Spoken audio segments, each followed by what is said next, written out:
one more question that troubles many people when it comes to taking the IELTS test. Am I ready to take the test, or when should I take the test? This channel is what studying abroad dreams are made of. Do subscribe and hit the bell icon.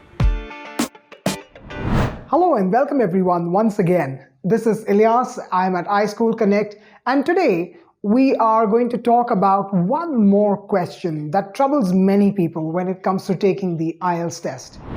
Am I ready to take the test, or when should I take the test? So, what you need to consider is this test is not just one phase. There are 4 skills that you're tested on. So they are listening, reading, writing, and speaking. Even if you're not ready with any one of these, you are actually not ready to take the test.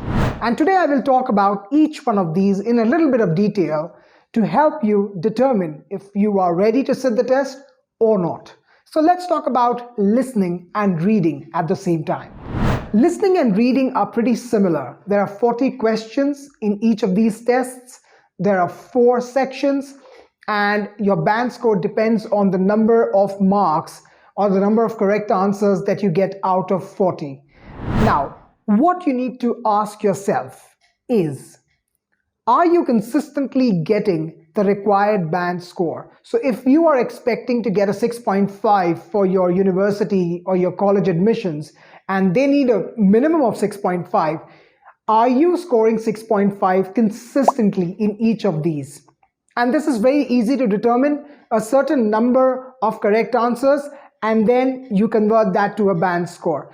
But what you need to think about is taking the test under exam conditions. So when you talk about listening, do not pause the audio, time yourself, listen to the audio only once, do it exactly like you would on exam day. Similarly, reading, time your test, don't take all the time you need. Well, at the beginning, when you're getting to know the test, take all the time you need. But when you want to take the test, you're getting ready and you're asking yourself these questions, whether I should, whether I shouldn't, exam conditions is what you need to go by. So if you can score consistently above the required band when it comes to listening and reading in exam conditions, you are ready for listening and reading. Now, what about speaking? Ask yourself these questions. Do I know how many tasks are there in speaking? Do I know what kind of questions will be asked in the speaking test? Am I ready to develop answers? Will I be able to speak for longer enough periods to be able to give the examiner enough to evaluate me on? If the answers to these questions are yes, you are ready for the speaking test as well.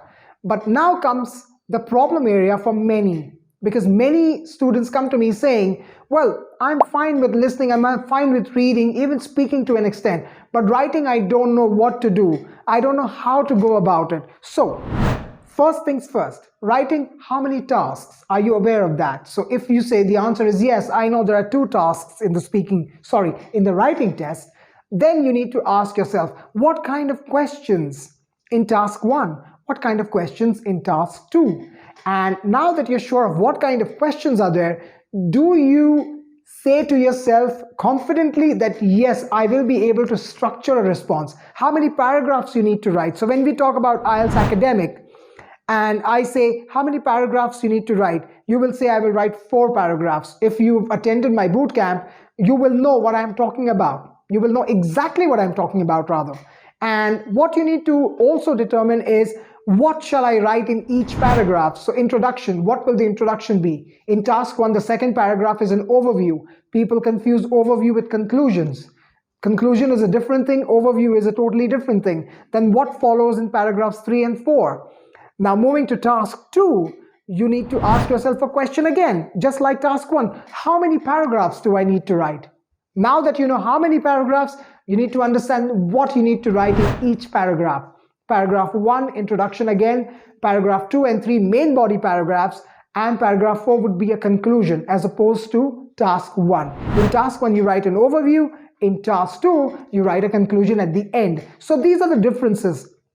When you ask yourself, am I ready to take the test? your answers to all the questions that I just mentioned must be yes.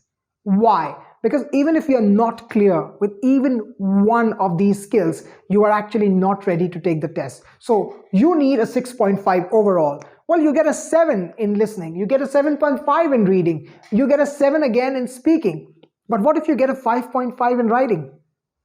That's not what you require. You will have to take the test again. You might as well give it a little more time, work on the areas you need to work on, and do not book the test or do not sit for the test till you are 100% confident that you are prepared in each and every skill, and not just one or two or even three skills for that matter. Even if you're not prepared for one skill, don't take the test. That's what you need to consider before sitting the test. Thank you.